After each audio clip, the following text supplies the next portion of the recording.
لا الہ الا اللہ لا الہ الا اللہ توحید-sunnat.com لا الہ الا اس ویب سائٹ پر ملاحظہ فرمائیے ممتاز علماء کرام کی تقاریر، درس قرآن و حدیث، اسلامی کتب کا وسیع ذخیرہ، فرقے باطلہ سے مناظرے اور بہت کچھ۔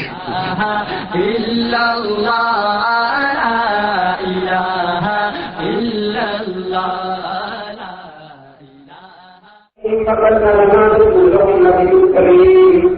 ونحن على ذلك من الشاهدين والشاكرين والحمد لله رب العالمين رب اشرح لي صدري ويسر لي امري واحلل عقدة من لساني يفقهوا قولي رب زدني علما وارزقني فهما سبحانك لا علم لنا الا ما علمتنا انك انت العليم الحكيم اللهم صل على سيدنا ومولانا محمد وعلى آل سيدنا ومولانا محمد وبارك وسلم عليه۔ میں نے آپ کے سامنے دو باتیں اس وقت رکھی ہوئی ہیں۔ پہلی بات تو یہ ہے کہ یہ جلسہ، یہ کانفرنس اہل سنت والجماعت حنفی مذہب والوں کا جلسہ ہے، بجائے اس کے کہ ہم کسی دوسرے سے پوچھیں، سب سے پہلے ہمیں اپنے نام سے مطلب سمجھنا چاہیے کہ اہل سنت والجماعت نام کس نے رکھا ہے اور اس نام کا معنی کیا ہے۔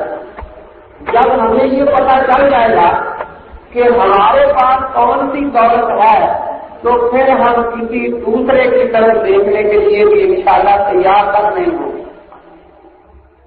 تو پہلی بات یہ ہے کہ ہم اہل سنت والجماعت ہیں اور یہ نام اللہ کے پیغمبر حضرت محمد رسول اللہ صلی اللہ تعالی علیہ وسلم کا رکھا ہوا ہے۔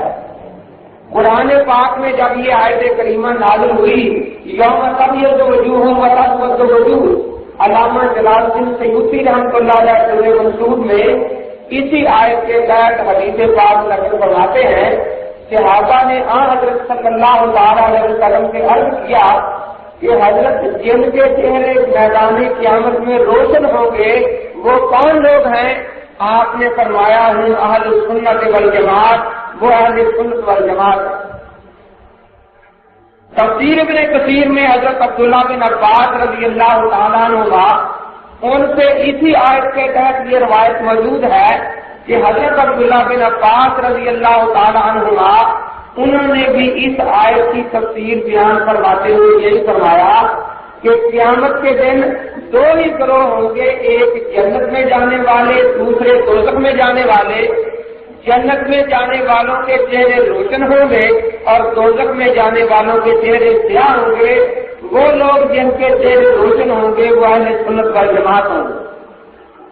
سیدنا امام حسین رضی اللہ تعالیٰ عنہ نے میدان کربلا میں جو آخری خطبہ دیا ہے، طبقات ابن صاحب میں وہ درج ہے، اس میں آپ نے یہ بھی ارشاد فرمایا کہ میں اور میرے بڑے بھائی سیدنا امام حسن رضی اللہ تعالیٰ عنہ ہم نبی اکرم صلی اللہ علیہ وسلم کی پاک خدمت میں حاضر تھے۔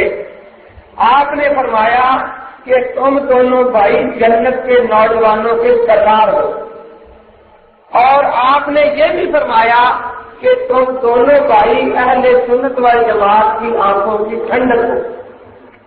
تو ان روایات سے یہ پتہ چلا کہ اہل سنت والجماعت اللہ کے پیغمبر کا رکھا ہوا نام ہے، یہی نام صحابہ میں چلتا تھا اور یہی نام تھا جو اہل بیت جس کا اعلان کرتے تھے۔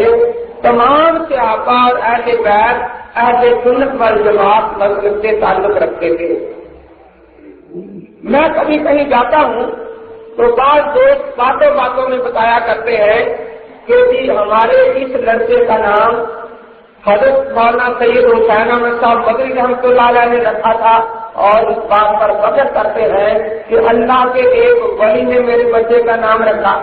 کوئی کہتے ہیں کہ میرے لڑکے کا نام حضرت لاہوری رحمۃ اللہ تعالی علیہ نے رکھا، اور واقعی یہ بات ہے بھی فخر کی۔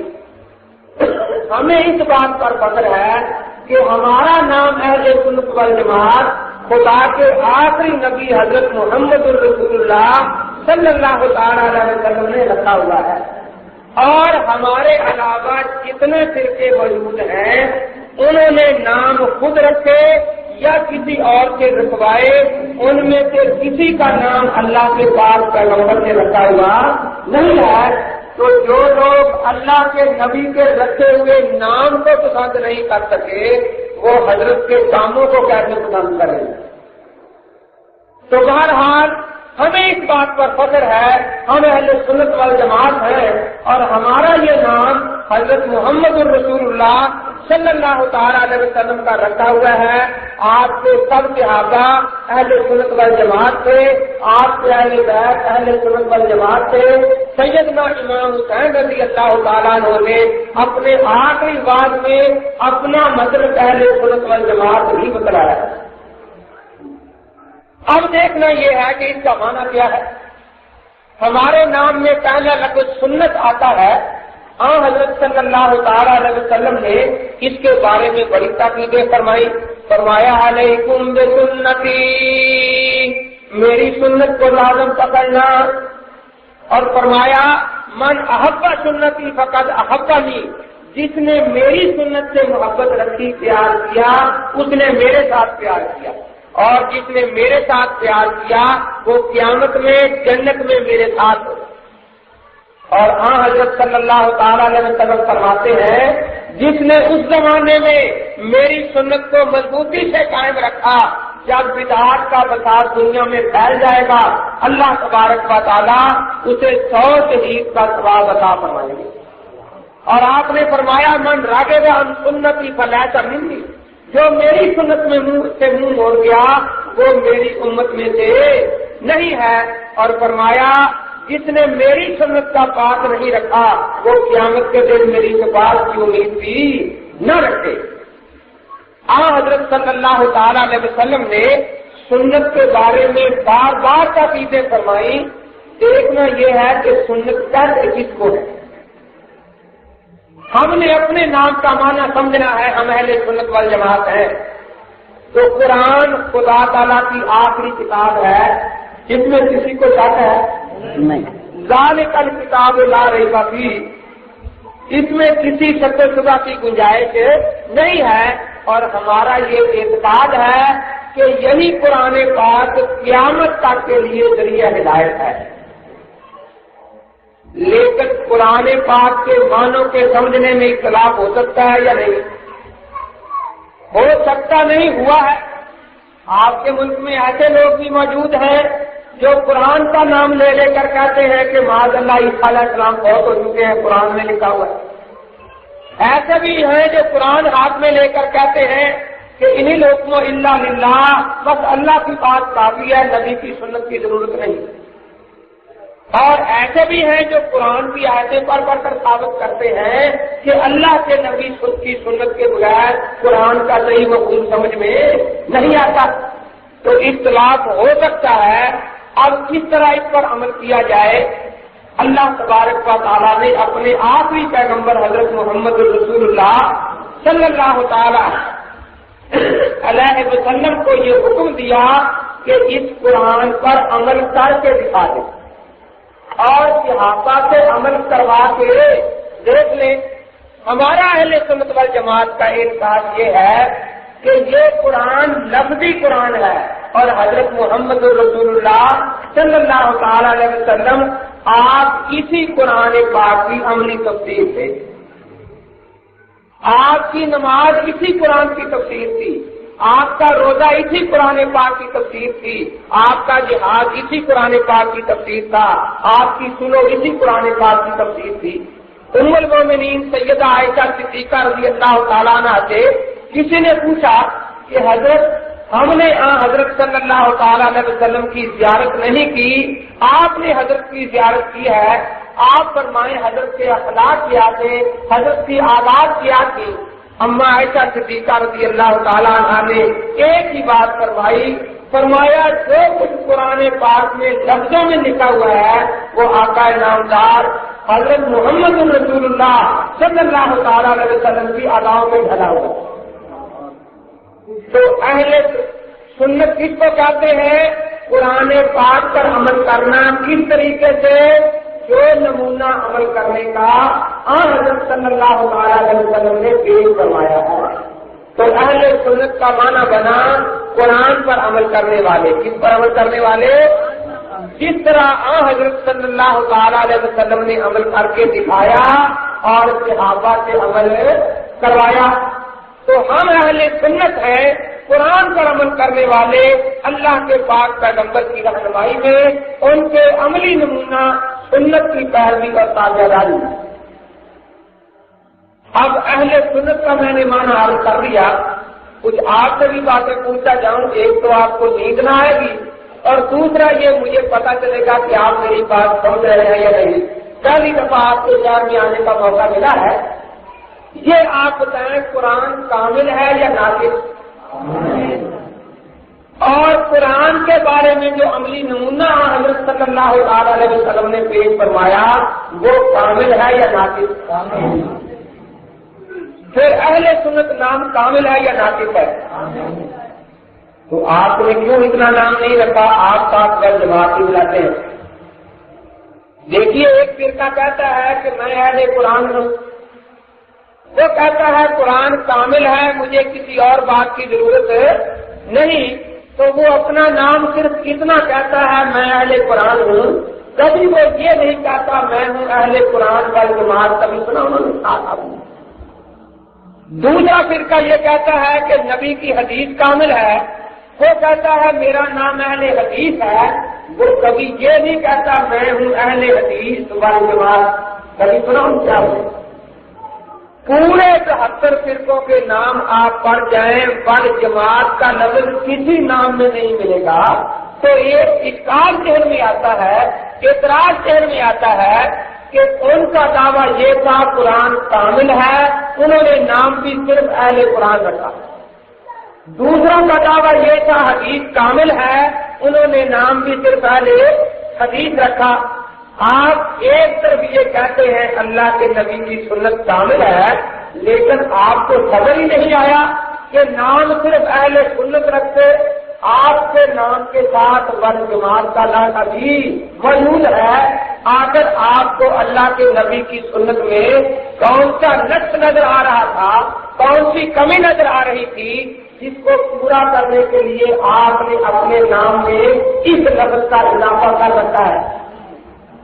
میں نے اپنے نام کا معنی سمجھانا ہے. تو یہ بات آپ کے ذہن میں آ رہی ہے یا نہیں؟ اب یہ ہمارے دوستوں کا اعتراض ہے کہ اہل سنت نام کیوں کافی نہیں سمجھا گیا. پہلی بات تو میں یہ عرض کرتا ہوں کہ ول جماعت کا لفظ ہم نے اپنی طرف سے اضافہ نہیں کیا. اللہ کے پاک پیغمبر حضرت محمد رسول اللہ صلی اللہ علیہ وسلم نے جس طرح سنت کے بارے میں تاکیدیں فرمائی، جماعت کے بارے میں بھی تاکیدیں فرمائی. جس طرح فرمایا علیکم بسنتی، اسی طرح فرمایا علیکم بالجماعت، جماعت کو لازم پکڑ. آپ نے مثالیں دے دے کر سمجھایا کہ جس طرح کوئی آدمی ریوڑ کرا رہا ہو بھیڑ بکریوں کا، وہ بھیڑ بکریاں جب تک ریوڑ کے اندر جماعتی شکل میں رہے تو اپنے چرواہے کی نگرانی میں رہتی ہیں، اور اگر کوئی بھیڑ بکری وہاں سے نکل کر جنگل کا راستہ لے لے تو وہ شیطان کا، وہ بھیڑیے کا نوالا بن جاتی ہے. اسی طرح اللہ تبارک و تعالیٰ نے اس دنیا میں ایک بھیڑیا چھوڑ رکھا ہے جس کا نام شیطان ہے، جو جماعت سے نکل گیا اس دنیا میں وہ شیطان کا نوالا بن گیا. اور حضرت صلی اللہ تعالیٰ علیہ وسلم فرماتے ہیں میدان قیامت میں بھی اسے جماعت سے علیحدہ کر دیا جائے گا. جماعت جنت پہ جا رہی ہوگی اور اس جماعت سے علیحدہ ہونے والے کو جہنم میں پھینک دیا جائے گا. تو حضرت صلی اللہ تعالیٰ علیہ وسلم نے تاکیدیں فرمائی. فرمایا ید اللہ علی الجماعت، خدا کی رحمتوں کا ہاتھ جماعت پر ہے. لیکن بات ابھی اپنی جگہ باقی ہے. اگرچہ اللہ کے پاک پیغمبر حضرت محمد رسول اللہ صلی اللہ علیہ وسلم نے ہی نام میں ول جماعت کا اضافہ فرمایا، صحابہ اپنے آپ کو اہل سنت وال جماعت کہتے رہے، اہل بیت شیخ نے بھی ول جماعت کا لفظ اپنے نام میں رکھا، لیکن آخر اس کی ضرورت کیا ہے؟ اب میں عرض کرنے لگا ہوں کہ ہمارا دعویٰ یہی ہے، اللہ کے نبی کی سنت کامل ہے۔ ول جماعت کا لفظ اللہ کے پاک پیغمبر نے اس لیے نہیں رکھا ہمارے نام میں کہ نبی اقدس صلی اللہ تعالی علیہ وسلم کو اپنی پاک سنت میں کوئی نقص نظر آ رہا تھا جس کو اس نام سے پورا کیا گیا ہے، پھر اس کی ضرورت کیا ہے؟ اب جواب عرض کر رہا ہوں۔ حضرت صلی اللہ تعالی علیہ وسلم نے ایک حدیث پاک میں بیان فرمایا، پہلے میں یہ عرض کر دوں کہ اس دنیا کا طریقہ یہ ہے کہ یہاں کوئی اچھی چیز بازار میں آ جائے تو لوگ اس کی نقلیں بنانا شروع کر دیتے ہیں۔ نقلی انجیکشن بھی بکتے ہیں آپ کے شہر ملکوں میں، نقلی سیرپ بھی جعلی بکتے ہیں یا نہیں بکتے؟ اللہ کے پاک پیغمبر صلی اللہ علیہ وسلم فرماتے ہیں یہ ظالم دنیا میری سنت کو بھی معاف نہیں کرے گی۔ دنیا کی چیزوں کی 1-2 نقلیں بنتی ہیں، میری ایک سنت کی 70 اور 2 72 نقلیں بنے گی۔ یہ آپ نے حدیث سن رکھی ہے نا پہلے۔ اب اس دنیا میں ایک اصل سنت موجود ہے اور 72 نقلیں موجود ہیں، سب کے سب نام ایک ہی پیغمبر کا لے رہے ہیں، قرآن ایک ہی پڑھ رہے ہیں، کلمہ ایک ہی پڑھ رہے ہیں، لیکن سب بلند آواز سے کہتے ہیں میں کہتا ہوں سنت میرے پاس ہے، نقل تمہارے پاس ہے۔ وہ کہتا ہے سنت میرے پاس ہے، نقل تیرے پاس ہے۔ اور آپ نے یہ بھی دنیا کا دستور دیکھا ہے، جس کا مال جتنا زیادہ جعلی ہوتا ہے اس کی ایڈورٹائزمنٹ اتنی ہی زیادہ ہوتی ہے، شور زیادہ کرتا ہے، قدمیں زیادہ کھاتا ہے، اشتہارات زیادہ چاہتا ہے۔ وہ رات دن بیچارہ اسی چکر میں پھرتا ہے، کبھی دکان پر جا کر کتابیں دکھا رہا ہے، کبھی کچھ کر رہا ہے کہ کسی طرح قدمیں سن کر، اشتہار دے کر، انعامی چیلنج سن کر کوئی آدمی ہماری بات کا یقین بھی کر لے تو جس کے پاس جتنا زیادہ جھوٹ ہوتا ہے وہ زور اور پروپیگنڈا زیادہ کرتا ہے، لیکن اتنی بات سے تسلی نہیں ہوتی۔ وہ کہیں گے آپ نہیں کرتے تو نہ صحیح، لیکن وہ حدیثیں پیش کرتے ہیں، ہم کیوں نہ ان کی سنیں؟ تو میں عرض یہ کرتا ہوں کہ 72 نقلیں ایک دنیا میں موجود ہیں، اور نقلیں کس طرح بنتی ہے؟ جب اللہ کے نبی ایک ہے تو یہ 72 نقلیں کس طرح بن جائیں گی؟ بات یہ ہے کہ نام اللہ کے پیغمبر کا استعمال کیا جائے گا، کائنات اپنی سامنے رکھی جائیں گی۔ ایک لطیفہ یاد آیا، اس کے بعد آپ کے ذہن کے قریب ہو جائے گی۔ یہ گندم کی کٹائی کا موسم تھا اور 3-4 آدمی چلے جا رہے تھے، ایک تیتر کے بولنے کی آواز آئی تو آپس میں کہنے لگے کہ سنو یہ تیتر کیا کہہ رہا ہے؟ ایک مولوی صاحب تھے، انہوں نے کہا کہ مجھے تو یہ سمجھ آ رہا ہے کہ تیتر یہ کہہ رہا ہے سبحان تیری قدرت۔ دوسرا بیچارہ کسان تھا، سری پائے فروخت کرنے والا، اس نے کہا مولانا آپ کے ذہن میں تو سبحان اللہ رچ گئی ہے، مسجد میں جائیں جب سبحان اللہ، باہر نکلے تب سبحان اللہ، جو آواز ذہن میں جاتی ہے وہ سبحان اللہ بن کر ہی نکلتی ہے۔ اس آواز کا یہ مطلب نہیں تھا، لیکن آپ نے اس آواز کو اپنے ذہن پر ڈال لیا ہے۔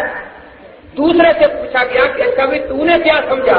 اس نے کہا وہ تو ساتھ کہہ رہا تھا سری پائے ڈاکٹر۔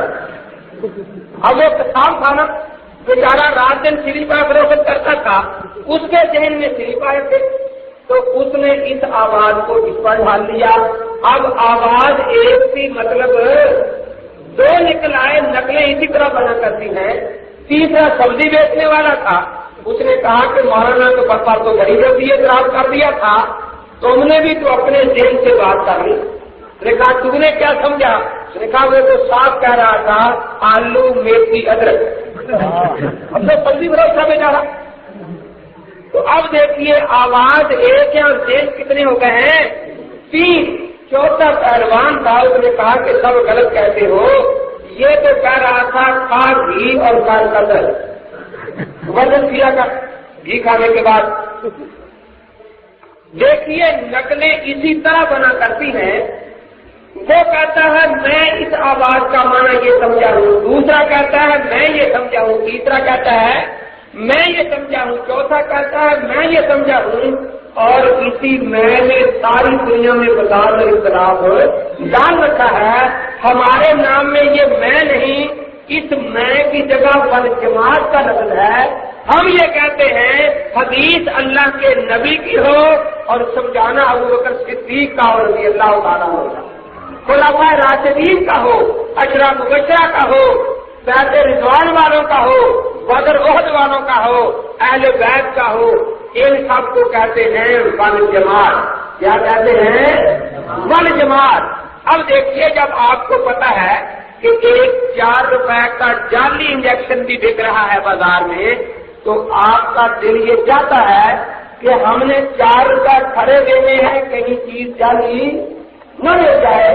تو جب آپ 4 روپے کے بارے میں اتنی فکر کرتے ہیں تو وہ سنت جس پر آپ نے اپنی پوری زندگی لگا دینی ہے, یا اس کے بعد بارے میں آپ کو کوشش کرنی چاہیے یا نہیں کہ ہمیں عقل ملے اور نقل سے ہم بچ جائیں. تو میں چاہتا ہوں میرے پاس عقل, دوسرا چاہتا ہے میرے پاس عقل. اللہ کے پیغمبر نے فرما دیا ما انا علیہ اصحابی, میری عقل سنت ابو بکر کے پاس ہے, حضرت عمر کے پاس ہے, صحابہ اور اہل بیت کے پاس ہے. اس لیے ہمارے نام میں یہ لفظ والجماعت ہے. ہم اللہ کے نبی کی سنت صحابہ اور اہل بیت کی جماعت سے سیکھتے اور سمجھتے ہیں. تو والجماعت کا لفظ اس لیے نہیں کہ نبی کی سنت میں کمی تھی, بلکہ اس لیے ہے نکالوں سے ہوشیار رہیے, نکالوں سے جنہوں نے صحابہ کی جماعت کو چھوڑ کر نبی کی سنت پیش کی ہے وہ سب نکال, وہ میں پکار رہے ہیں. اور جو اصل سنت ہے وہ نبی کے صحابہ اور اہل بیت کے پاس ہے. تو ہم ہیں اہل سنت والے جماعت. اب اپنے نام کا معنی آپ کے ذہن میں آ رہا ہے یا نہیں؟ اہل سنت کنہیں کہتے ہیں؟ قرآن پر عمل کرنے والے. کس طریقے سے؟ جس طرح حضرت صلی اللہ تعالی علیہ وسلم نے عمل کر کے دکھایا اور عملی نمونہ پیش فرمایا. لیکن اس سنت کی 72 نقلیں دنیا میں بن چکی ہیں. تو اب ان نقالوں سے بچنے کے لیے ہم کیسے پتہ چلائیں؟ کیونکہ سارے نقال یہی کہہ رہے ہیں کہ اصل ہمارے پاس ہے, نقل تمہارے پاس ہے. تو اللہ کے پاک پیغمبر حضرت محمد رسول اللہ صلی اللہ تعالی علیہ وسلم نے ہمیں سمجھا دیا کہ میری اصل سنت میرے صحابہ کے پاس ہے. یہی وجہ ہے کہ والجماعت کا لفظ پورے 72 فرقوں میں کسی کے نام میں موجود نہیں ہے, صرف اور صرف ہمارے نام میں موجود ہے. ہم اہل سنت والجماعت ہیں. اب اہل سنت والجماعت کے ساتھ آپ اپنے آپ کو حنفی بھی کہتے ہیں یا نہیں کہتے؟ بہت ڈاک کر کہتے ہیں آپ, اسی لیے آواز بلند نہیں آ رہی. سنیں حنفیت کوئی گناہ نہیں ہے کہ اس کو چھپایا جائے, لیکن سوچنا یہ ہے کہ ہم حنفی کیوں کہلاتے ہیں. چلیے پہلے تو یہ اعتراض ذہن میں تھا کہ خدا جانے سنت میں کیا کمی رہ گئی تھی جو نفس والجماعت نے پوری کی ہے. میں نے خیال کہ سنت میں کمی نہیں, نقصانوں سے بچنے کے لیے ضروری ہے کہ ہم نبی کی سنت کو صحابہ اہل بیت کی جماعت سے لیں. اب ہم حنفی کیوں کہلاتے ہیں؟ اس کا جواب دینے سے پہلے میں آپ کو پوچھنا چاہتا ہوں. پہلی بات آپ کو سمجھ آ گئی ہے, نجات کے لیے نبی پاک کی سنت پر عمل کرنا ضروری ہے یا نہیں؟ پکی بات ہے. وہ لوگ ہاتھ کھڑا کریں جن کا یہ عقیدہ ہے, جزاک اللہ ماشاء اللہ, ٹھیک ہے. اب وہ دوست ہاتھ کھڑا کریں, سنت پر عمل کرنے کے لیے علم پہلے ہونا چاہیے یا نہیں؟ جنہوں نے اللہ کے نبی کی سنت براہ راست اللہ کے نبی سے سیکھی ہوئی ہے, ذرا وہ ہاتھ کھڑا کریں. صحابہ کتنے بیٹھے آپ نے؟ ہوا بھی اسی طرح گئے جی. ایک بھی صحابی آج موجود نہیں ہے. یہ دعویٰ ابو بکر صدیق کا حق تھا کہ میں نے نماز اللہ کے نبی سے لی تھی. یہ دعویٰ حضرت عمر کا حق تھا. آج اگر کوئی تمہیں یہ کہتا ہے کہ میں براہ راست بلا واسطہ اللہ کے نبی کا تابعدار ہوں تو دراصل وہ یہ کہتا ہے کہ مجھے ابو بکر صدیق مان لو, مجھے عمر فاروق مان لو. اور آج جو آدمی یہ کہتا ہے کہ میں تو محمدی ہوں, ابو بکری نہیں ہوں, میں محمدی ہوں, عمری نہیں ہوں, میں محمدی ہوں, عثمانی نہیں ہوں, میں محمدی ہوں, علوی نہیں ہوں, اسے ہم یہی کہتے ہیں. ہمیں اللہ کے پیغمبر نے مانا علیہ صحابی فرما کر یہ بتا دیا ہے سچا محمدی ہے وہی جو ابو بکری بھی ہو, سچا محمدی ہے وہی جو عمری بھی ہو, سچا محمدی ہے وہی جو عثمانی بھی ہو, سچا محمدی ہے وہی جو علوی بھی ہو. اور جو سب صحابہ کو چھوڑ کر اپنے آپ کو محمدی کہتا ہے وہ کہلائے, لیکن عبداللہ بن ابی جیسا محمدی تو بن سکتا ہے, رئیس المنافقین جیسا جو صحابہ کو تو کہا اور بیوقوفوں میں شمار کیا کرتا تھا اور کہتا تھا کہ میں صحابہ کو ایک طرف کر کے براہ راست محمدی ہوں. وہ عبداللہ بن سبا جیسا محمدی تو بن سکتا ہے جو کہتا تھا میں براہ راست اللہ کے نبی کا پیروکار ہوں, مجھے صحابہ کی ضرورت نہیں. تو میں آپ سے یہ عرض کر رہا ہوں سچا محمدی وہی ہے جو جماعت صحابہ کو بھی مانتا ہے. جو جماعت سے نکل گیا ہے وہ سچا محمدی نہیں ہے اور نہ ہو سکتا ہے. تو میں عرض یہ کر رہا ہوں کہ ہمیں سنت کے پر عمل کرنے کے لیے علم کی ضرورت ہے یا نہیں؟ تو آج صحابہ ہم میں موجود نہیں ہے. اور دوسری چیز ہمیں ضرورت تھی اہل بیت اور صحابہ کے درم کو لینا. تو اگر آپ میں صحابہ نہیں تو وہ دو ہاتھ طرح کرے تابعین کتنے بیٹھے بنا جائیں جی کوئی نہیں ہے. تو ہمیں اب عمل کرنے کے لیے درمیان میں واسطے کی ضرورت ہے یا نہیں؟ کیا ہے یا نہیں؟ اب واسطہ کون سا بنایا جائے, کس پر اعتماد کیا جائے؟ ہم اپنے اعتماد کو اچھی طرح سمجھتے ہیں. بعد تک 20 سال ایک آدمی کو اپنا دوست سمجھتے رہتے ہیں اور 20 سال کے بعد پتا چلتا ہے کہ زندگی میں جتنی مشکلات آئی ہے یہی دوست ہمارا اصل میں دشمن تھا. ایسا ہوتا یا نہیں ہوتا؟ تو جب ہمارا اعتماد اتنا کمزور ہے 20 30 سال ہم ایک غلط اعتماد پر زندگی گزار دیتے ہیں اور اس کے بارے میں جس کے ساتھ رات دن ہمارا ہونا ہے. تو اب اللہ تبارک و تعالیٰ نے اور اللہ کے پیغمبر نے ہم پر یہ احسان فرمایا کہ ہمیں ہمارے اعتماد پر نہیں چھوڑا بلکہ یہ بتایا اللہ تبارک و تعالیٰ نے والسابقون الاولون من المہاجرین والانصار والذین اتبعوہم بإحسان رضی اللہ عنہم ورضوا عنہ. یہ لوگ ہیں جن پر اعتماد کیا جا سکتا ہے. مہاجرین اعتماد کے لائق ہے, انصار اعتماد کے لائق ہے, تابعین اعتماد کے لائق ہیں. ہاں حضرت صلی اللہ علیہ وسلم نے بھی فرمایا بہترین زمانہ میرا ہے اور ثم الذین یلونہم, پھر میرے صحابہ کے شاگردوں کا اور پھر تبع تابعین کا. ان 3 زمانوں پر اللہ کے پیغمبر نے اعتماد فرمایا ہے اور آخری زمانے پر اللہ کے نبی نے بے اعتمادی کا اظہار فرما دیا.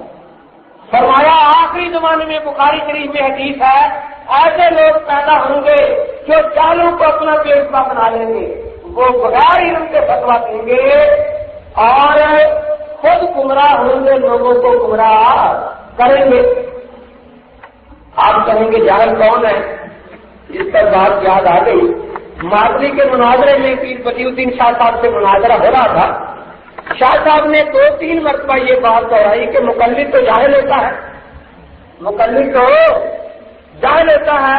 میں نے کہا حضرت آپ سے بھی زیادہ. میں نے مناظرے میں نے کہا کیسوں میں یہ بات موجود ہے کہ شاہ صاحب آپ کے پاس 1 ٹرک کتابیں رکھی ہوئی ہیں, آپ اس میں سے کوئی ایک حدیث کی کتاب اٹھا کر مجھے نماز کی قرائت سنا دیں، ورنہ میں اپنے اس طالب علم کو کھڑا کرتا ہوں جو تعلیم الاسلام کا پہلا حصہ پڑا ہوا ہے، وہ آپ کو 10 مرتبہ نماز کی قرائت سنائے۔ وہ کیسے موجود ہیں، حضرت کو نماز کی کرتے نہیں آئی، اور اب بھی اگر کسی کو شکیں آتی ہیں غیر متعلق کو کسی حدیث کے کتاب کے حوالے سے مکمل کرتے لے کر کے بھیج سکتا ہے، یہی مجھے چنتا کر دے۔ میں نے تقریر کی ایک جگہ تو جناب کتابوں کے بندے کھا کر آ رہے تھے 5 آدمی بیٹھے تھے، کیا بات ہے، بات کریں گے، ضرور ہوگی، کیا بات ہے، مجھے تیرے ساتھ بات نہیں کرنی، تو اسکول ماسٹر ہے۔ میں نے کہا اگر حدیث میں آ گیا ہے کہ اسکول ماسٹر سے بات کرنی حرام ہے تو آپ مجھے وہ حدیث سنا دیں، میں بات نہیں کروں گا، مولانا کی محنت کر لوں گا کہ حضرت آپ بات کریں، کیونکہ حدیث پاک نے مجھے منع کر دیا ہے تو میں نہیں بات کرتا، آپ ایسی حدیث سنا دیں۔ میں نے کہا میں مولانا کی محنت کر لوں گا کہ حضرت آپ بات کریں، لیکن آپ کی طرف سے بھی تو عالم ہونا چاہیے، کیونکہ میں تو کابل حدیث ہوں۔ میں نے کہا حضرت ذرا زور کی رکھتے سنا دیں کتنی، کیا پوچھا میں نے؟ حضرت فرماتے ہیں 4 سنت 4 فرض 2 سنت۔ میں نے کہا حضرت کہاں سے یاد کی تھی؟ جی صحیح بخاری شریف سے۔ میں نے کہا یہ صحیح بخاری لے اور اس میں 4 کے ساتھ سنت کا لفظ، 4 کے ساتھ فرض کا لفظ اور 2 کے ساتھ سنت کا لفظ آپ دکھا دیں۔ اب وہ بیچارہ پریشان، میں بخاری شریف آگے کر رہا ہوں کہ حضرت کے لئے بخاری حضرت کی کیا کرے۔ میں نے کہا حضرت معاشرے سے گناہ بات کرنا تو شاید گناہ ہو، بخاری شریف کو حاصل کرنا تو گناہ نہیں ہے، آپ کیوں نہیں نکالتے؟ اب وہ بیچارہ بڑا پریشان ہوا۔ میں نے کہا حضرت آپ کے عقیدے کے مطابق آپ نے یہ جو رستے بتائی ہیں یہ 12 حدیثوں کے خلاف ہیں، احادیث میں لفظ تو کب کا آتا ہے، سنت کا لفظ نہیں آتا۔ یہ فقہا کی تحقیق یہ ہے کہ حضرت صلی اللہ تعالیٰ علیہ وسلم نے جن نوافل پر مبادلت فرمائی ہے اس کو امتیاز کے لیے سنت کہتے ہیں اور دوسرے کو صرف نوافل کہتے ہیں، استحباب کا درجہ دیتے ہیں۔ کسی حدیث میں لفظ سنت کا آپ نہیں دکھا سکتے۔ جب میں نے یہ بتا دیا تو کہنے لگے ہاں جی مجھ سے غلطی ہوئی۔ میں نے کہا اب صحیح بات فرما دیں۔ کہنے لگے جی 2 کی رکھتے ہیں 4 نفل 4 فرض 2 نفل۔ ہم لوگوں نے پہلی دفعہ سنا تھا کہ بھئی یہ کیسی رکھتے آ گئی، تو ایک غیر مقرر کہنے لگا اپنے صاحب سے مولانا آپ سنتوں کے منکر ہو رہے ہیں، آپ سنتوں کا نام نہیں لیتے۔ تو میں نے کہا ابھی تو معاشرے کا پہلا سوال ہے، اگر دوسرا ہو گیا تو یہاں فرض بھی نہیں ملے گا۔ یہ علم کا زور ہے جس علم پر امام اعظم ابو حنیفہ رحمۃ اللہ علیہ کی غلطیاں نکالی جاتی ہیں، جس پر شرکت بیچنے والے ان کے لونڈے عالمگیری کے خلاف زبان درازی کرتے ہیں، ہدایہ کے خلاف زبان درازی کرتے ہیں۔ ان کے شیخ الحدیث جو ہیں وہ نمازوں کی رستے ہمارے سامنے نہیں بتاتے، جو بڑے پریشان ہوئے۔ اب ایک محسوس کو بڑا غصہ لگا، نماز کی رستے حضرت کو نہیں آتی اور ہمیں کہا کرتے ہیں کہ علامہ انور صاحب رحمۃ اللہ علیہ میرے سامنے بات نہیں کر سکتے، گھر میں جا کر تو سب ایسی باتیں بنائیں۔ تو وہ غصے میں اس نے قرآن اٹھایا اور اپنے حضرت کے ساتھ وعدہ کیا کہ حضرت آپ مسجد میں جاتے ہیں قرآن سر پر ہے، سچی بات بتانا رکھ کے یاد کہاں سے کی تھی؟ تو حضرت کہتے ہیں کہ ایسے ہمیں کہتا ہے کہ جیور غلط کتاب ہے اور خود رکھتے ہوئے اسی جیور سے یاد کرتا ہے۔ میں نے کہا کوئی بات نہیں اگر کسی جیور سے یاد کرنی، لیکن یہ بات مناسب نہیں حضرت، آپ رکھتے بہتی زیور سے یاد کریں اور لوگوں کو یہ دھوکہ دیں کہ میں نے صحیح بخاری سے یاد کیا۔ آپ جس کتاب سے یاد کریں نام اسی کتاب کا لیا۔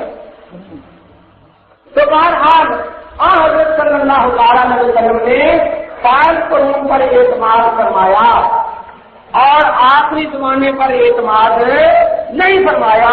یہ جو جھگڑا آپ کے شہر کی دکانوں پر چل رہا ہے، ایک سگریٹیں بیچنے والا جو دردی اٹھتا ہے وہ کہتا ہے خیال قرون کا مذہب غلط ہے اور انگریز کے دور کا مذہب صحیح ہے، جنہوں نے 1886 میں انگریز کو درخواست تھی کہ ہمارا نام اہل حدیث اعلان کیا جائے.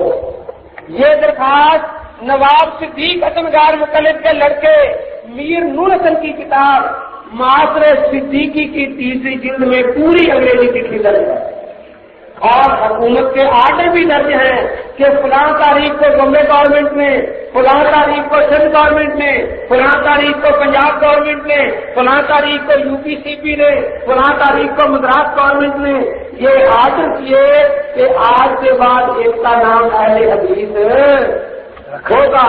اور ایک بات میں آپ کو بتا دوں، اہل حدیث کا لفظ ہماری کتابوں میں انگریز کے دور سے پہلے بھی ملتا ہے، اہل قرآن کا بھی ملتا ہے، لیکن اہل قرآن کا معنی انگریز کے دور سے پہلے تھا قرآن کا ماہر، قرآن کا حافظ. انگریز کے دور میں لفظ یہی باقی رکھا گیا، اس کا معنی کر لیا گیا منکر حدیث.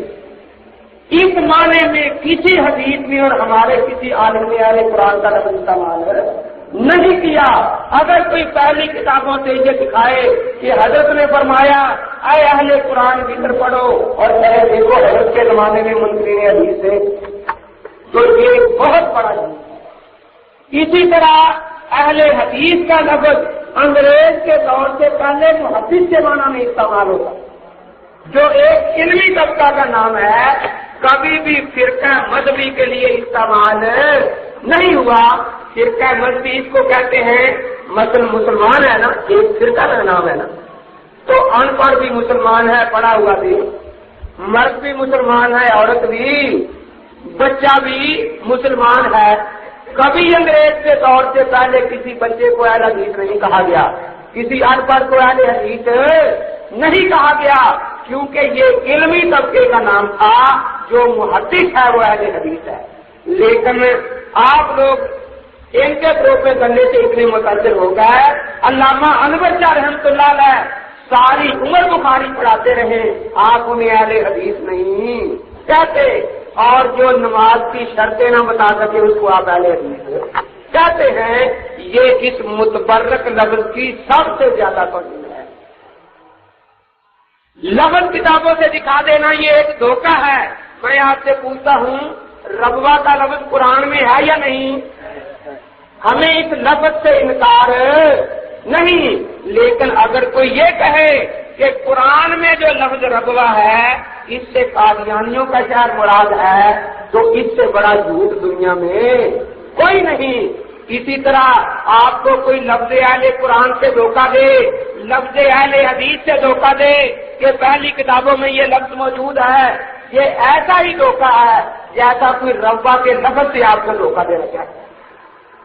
تو بہرحال ہم اہل سنت والجماعت حنفی ہیں، ہمیں اللہ کے نبی کی سنت چاہیے، صحابہ کا فہم چاہیے. تو امام اعظم ابو حنیفہ رحمۃ اللہ تعالی علیہ نے ہمیں یہ دونوں چیزیں دی ہیں. نبی کی سنت نبی کے شاگردوں سے دی ہے، نبی کی سنت صحابہ کی زیارتیں کی ہیں، ان کو نمازیں پڑھتے دیکھا ہے، اور ایک قول کے مطابق 30 سال، ایک کے مطابق 40 سال زمانہ پایا. 30-40 سال میں نماز آ جاتی ہے یا نہیں؟ آ جاتی ہے، ٹھیک ہے نا. اور خلفائے راشدین کا فہم براہ راست خلفائے راشدین کے شاگردوں سے سیکھا ہے. ہمیں دونوں باتوں کی ضرورت تھی. امام اعظم ابو حنیفہ رحمۃ اللہ علیہ نے یہ نہایت پختہ سند سے بات ہم تک پہنچا دی. نبی کے شاگرد سکھا واسطے ہیں مضبوط یا نہیں؟ خلفائے راشدین کے شاگرد مضبوط واسطے ہیں یا نہیں؟ خان قرون پر اعتماد اللہ کے نبی نے فرمایا یا نہیں؟ تو فقہ حنفی کی سند خان قرون کے واسطے.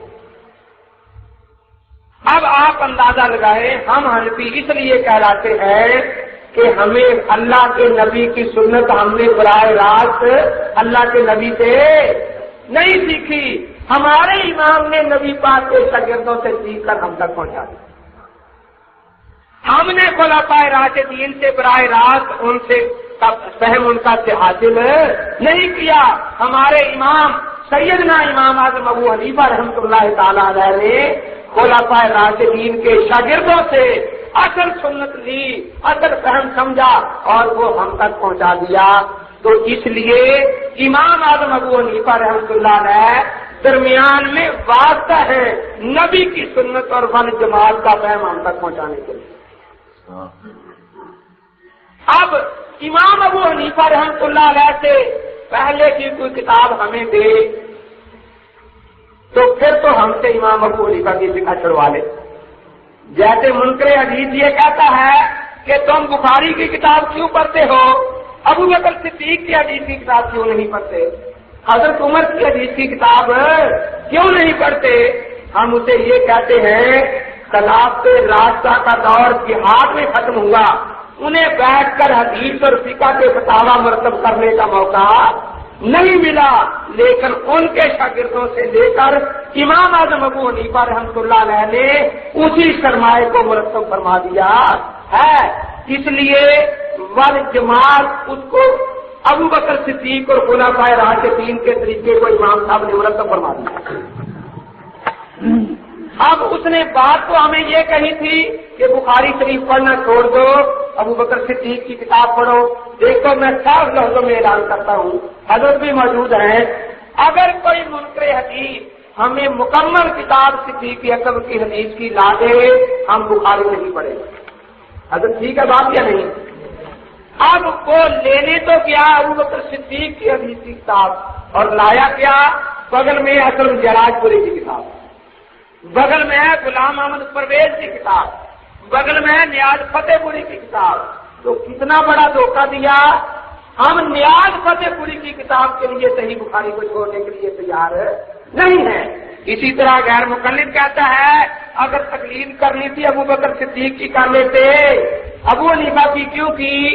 ہم کہتے ہیں اگر تو ایمانداری سے یہ کہتا ہے تو ابو بکر صدیق رضی اللہ تعالیٰ عنہ کی مرتب کی ہوئی فقہ ہمیں لاز مکمل، خدا کی قسم کھا کر کہتا ہوں اسی دن ابو حنیفہ کی فقہ چھوڑ دے، لیکن لاتا ہے ہمارے پاس 4.5 کوٹی کی کتاب، نام لیتا ہے صدیق اکبر رضی اللہ تعالیٰ عنہ، اور اہل سنت والجماعت کا معنی میں نے آپ کے سامنے عرض کر دیا، ہم حنفی کیوں کہلاتے ہیں۔ اب دیکھیے اپنے نام کا میں نے آپ کو معنی سمجھا دیا، بعض لوگوں نے اس میں شبہے پیدا کر دیے۔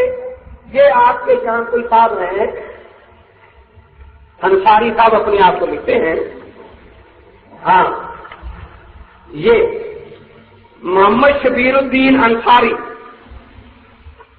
اس نے لکھا ہے یا الہ العالمین ہم کو صحیح دین کی سمجھ عطا فرما آمین، اس پر چلنے کی توفیق عطا فرما آمین، کسی ایسے گروہ میں نہ کر کے تیرے نبی برحق حضرت محمد صلی اللہ علیہ وسلم سے تعلق منقطع ہو جائے۔ اب دیکھیے اس کا مطلب یہ ہے کہ انگریز کے دور سے پہلے جتنے مسلمان گزرے ہیں ان کا تعلق اللہ کے نبی سے نہیں تھا، اس نے تعلق کیسے جوڑ لیا شبیر نے اللہ کے پیغمبر سے؟ کیا یہ صحابی ہے؟ جی اگر وہ کہتا ہے کہ میں نے سندیں دیکھی راویوں کی تو میں آپ سے پوچھتا ہوں 1,00,000 آدمی کا اعتماد حاصل کرنا آسان ہے یا ایک آدمی کا؟ اسے ایک راوی کی بھی پوری تحقیق نہیں ہے، اس کو جھوٹ کہتا ہے کہ میں 1,00,000 راوی کے پورے حالات سے واقف ہوں، تو پھر اس کو 1,00,000 واسطے منظور ہیں اور ایک واسطہ منظور نہیں ہے، آخر کیوں؟ تو اس نے یہ بتایا، چنانچہ انہوں نے ایک کتاب شائع کر رکھی ہے، میرے پاس ہے، اس کا نام ہے اصلی اہل سنت۔ کیا؟ اصلی اہل سنت۔ اس میں لکھا ہے کیا اپنے آپ کو حنفی شافعی کہلانا جائز ہے؟ جواب ہرگز نہیں، ان حنفیوں شافعیوں سے تو مرزائی اور عیسائی اچھے ہیں۔ کیوں؟ انہوں نے عیسائیوں نے اپنا تعلق اپنے نبی سے جوڑ رکھا ہے، عیسائی کہلاتے ہیں، عیسیٰ علیہ السلام کی طرف نسبت ہے۔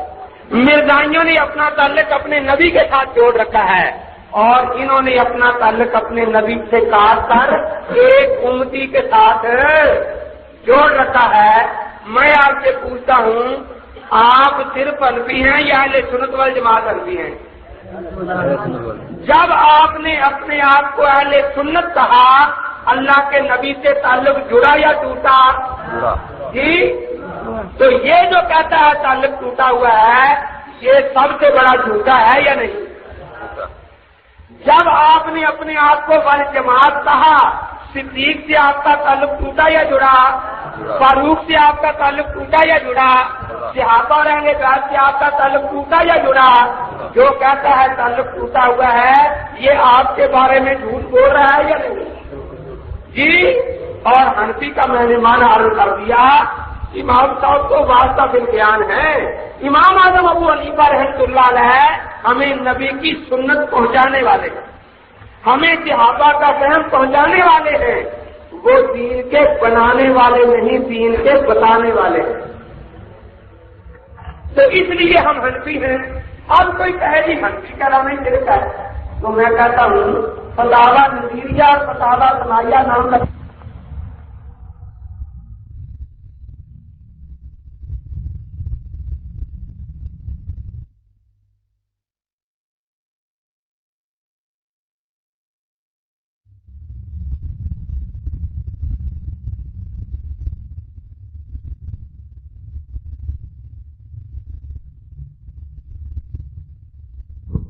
فتاوی نظیریہ نام رکھیں تو شرک نہ بنے۔ اور حنفی اس لیے کہیں اپنے آپ کو حنفی کہ امام اعظم ابو حنیفہ رحمۃ اللہ علیہ نے ہم کو نبی کی سنت پہنچا دی، تو کہتے ہیں کہ شرک ہو گیا۔ کہتے ہیں تقلید کیا ہوتی ہے؟ بھائی تقلید کرتے ہم ہیں، امام صاحب کی کرتے ہیں، ہم سے پوچھو ہم کیا کرتے ہیں، ہمارے امام سے پوچھو ہمیں کیا کرتے ہیں، یہی بات ہے۔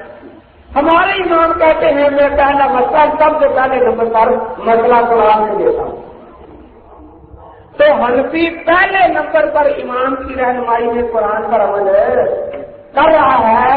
کیا قرآن پر عمل کرنا شرک ہے، بدعت ہے؟ جی نہیں، بات اصل میں یہ ہے امام ابو حنیفہ کی رہنمائی میں قرآن پر عمل کرنا شرک ہے، اور شبیر انصاری کی رہنمائی میں قرآن پر عمل کرنا ایمان ہے۔ 15ویں صدی کے آدمی جو ایک جملہ صحیح نہ لکھ سکتے ہوں اردو زبان کا، ان کے کہنے سے قرآن پر عمل کرنا جو ان کی سمجھ میں آئے کہتے ہیں یہ ایمان ہے، اور جو خالق ان کے مجتہد نے بتایا وہ کفر۔ فرماتے ہیں دوسرے نمبر پر میں مسئلہ اللہ کے نبی کی سنت سے لیتا ہوں۔ کہاں سے لیتے ہیں؟ آپ کو نیند آ رہی ہے، اسکرین بند کر دیں۔ تو کہاں سے لیتے ہیں امام کا مسئلہ؟ تو ہم دوسرے نمبر پر امام کی تقلید جو کر رہے ہیں اللہ کے نبی کی سنت پر عمل کر رہے ہیں۔ تیسرے نمبر پر فرمایا میں مسئلہ صحابہ سے لیتا ہوں، صحابہ میں جن مسائل پر اتفاق رہا وہ والجماعت میں آ گئے ہیں، چاروں ائمہ نے ان کو لے لیا ہے، اور ہم اس میں چاروں ائمہ کی بات اور ان کی رہنمائی میں سب صحابہ کی تقلید کر رہے ہیں۔ اور جہاں صحابہ کا اختلاف ہو گیا، ائمہ مجتہدین نے صحابہ کی کسی بات کو ظاہر نہیں ہونے دیا، ان باتوں کو محفوظ کر لیا۔ ہم ان باتوں میں امام اعظم ابو حنیفہ رحمۃ اللہ تعالی علیہ ان کی تقلید کرتے ہیں۔ کیوں؟ انہوں نے یہ فرمایا ہے، مناسب ذاتی میں یہ موجود ہے کہ جب صحابہ میں اختلاف ہو تو میں خلفائے راشدین کا قول لیا کرتا ہوں۔ کیوں؟ اللہ کے نبی نے فرمایا ہے علیکم بسنتی و سنت الخلفاء الراشدین المہدیین۔ تو تقلید کا معنی سمجھ میں آیا یا نہیں؟ ہم امام کی تقلید میں ان چار باتوں پر عمل کر رہے ہیں۔ ان چاروں میں سے اگر کسی کا شرک اور کفر ہونا قرآن کی آیت میں ہے تو وہ ہمیں بتا دیا جائے، ہم سننے کے لیے تیار ہیں۔ لیکن یہ بات کہنا کہ ابو حنیفہ قرآن و حدیث سے مسئلہ بتایا تو کفر اور غیر مکمل 15ویں صدی کا بتایا تو ایمان، یہ بات ہم ماننے کے لیے تیار نہیں ہے۔ سیدنا امام اعظم ابو حنیفہ رحمۃ اللہ تعالی علیہ انہوں نے 55 حج کیے ہیں۔ کتنے حج کیے ہیں؟ حیدرآباد کا آدمی اگر یہاں نماز میں سستی بھی کرتا ہو، جب اللہ تعالیٰ حج کی توفیق دے وہاں نماز پڑھتا ہے یا نہیں؟ امام ابو حنیفہ رحمۃ اللہ علیہ جب حج کے لیے تشریف لے جاتے مکہ میں نماز پڑھتے تھے یا نہیں؟ مدینہ میں نماز پڑھتے تھے یا نہیں؟ پڑھتے رہے نا. صحابہ کے سامنے بھی نمازیں پڑھی، تابعین کے سامنے بھی پڑھی، تبع تابعین کے سامنے بھی پڑھی. وہ نماز جو آج ہم پڑھتے ہیں اس نماز کی تصدیق ہمارے امام نے صحابہ کے سامنے کروا لی. کن کے سامنے کروا لی؟ میرا دوست یہ کہتا ہے کہ تیری نماز کی تصدیق حضرت انس کے سامنے ہوئی رضی اللہ تعالیٰ عنہ. فرماتے ہیں رأیت انس بن مالک یصلی، لیکن میری صلاۃ الرسول کی تصدیق جنگ اخبار نے کی ہوئی ہے. ہماری نماز کی تصدیق صحابہ کے سامنے ہو جائے، حیدرآباد کا غیر مقلد کہے ہم مانتے نہیں. کیوں؟ کہتے ہماری صلاۃ الرسول صادق سیالکوٹی کی اس کی تصدیق جنگ اخبار نے کی ہے. تو صحابہ کی تصدیق بڑی ہے جنگ اخبار کی بڑی؟ جی ہماری نماز کی تصدیق مکے والے کرے 55 سال، لیکن حیدرآباد کا والا کہتا ہے ہماری نماز کی تصدیق روپڑ والوں نے کی ہے. مکے والوں کی تصدیق حجت نہیں اور روپڑ والوں کی تصدیق حجت ہے. ہماری نماز 55 سال امام صاحب مدینہ منورہ میں پڑھے اور مدینہ میں کوئی صحابی اعتراض نہ کرے، تابعی اعتراض نہ کرے، تبع تابعین اعتراض نہ کرے. ائمہ اہل بیت میں سے امام باقر رحمۃ اللہ علیہ موجود ہیں، وہ اعتراض نہ کرے، امام جعفر رحمۃ اللہ علیہ اعتراض نہ کرے، لیکن گرو نانک کے شاعر امرتسر والے کہیں کہ نماز غلط ہے. تو میں عرض یہ کر رہا ہوں ہم ہیں اہل سنت والجماعت حنفی. میں نے اپنے نام کا معنی آپ کے سامنے عرض کر دیا. اب دیکھیے ایک دو باتیں اشارتاً عرض کر کے پھر میں دوسرا مسئلہ کروں گا. سب سے پہلے پیغمبر کون ہے؟ حضرت آدم علیہ السلام. اور آخری پیغمبر محمد. پہلے نبیوں میں اور ہمارے پیغمبر پاک میں کئی فرق ہے. ایک فرق تو یہ ہے پہلے نبیوں کی مثال موسمی پھولوں کی مثال تھی. سردیوں کا پھول سردیوں میں خوب بہار دکھاتا ہے، لیکن جو ہی گرمی کا موسم شروع ہوا تو اس کو پھول نظر نہیں آتا. موسیٰ علیہ السلام کی شریعت ایک خاص دور اور موسم کے لیے تھی. عیسیٰ علیہ السلام کی شریعت ایک خاص دور اور موسم کے لیے تھی، لیکن ہمارے پیغمبر حضرت محمد رسول اللہ صلی اللہ علیہ وسلم کی شریعت کی مثال سدا بہار پھول کی ہے. ہر ملک کے لیے قیامت تک کے لیے آپ کی شریعت ہے. اب سردیوں میں گرمیوں والا پھول محفوظ رہتا ہے، اسی لیے پہلے نبیوں کی شریعت دنیا میں محفوظ نہیں ہے. سارے یہودی مل کر یہ نہیں بتا سکتے کہ موسیٰ علیہ السلام ایک رکعت نماز کیسے پڑھا کرتے تھے. پانچوں اتحاد سورات کے پڑھتے ہیں اس میں بالکل نہیں آتے. پوری عیسائی دنیا مل کر یہ نہیں بتا سکتی، آپ چاروں انجیلیں پڑھ رہے ہیں کہ عیسیٰ علیہ السلام سچے میں کون سی تصویر پڑھا کرتے تھے. لیکن حضرت محمد رسول اللہ صلی اللہ علیہ وسلم کی سیرت پاک اتنی محفوظ ہے کہ دنیا میں کسی کی سیرت اتنی محفوظ نہیں. وہ باتیں جو کسی شہنشاہ کی بھی محفوظ نہیں.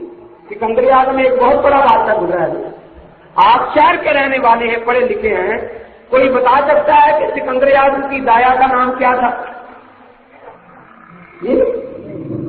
لیکن حضرت کی دایا کا نام مسلمان بچہ بھی بتا سکتا ہے کہ حضرت حلیمہ سعدیہ تھا.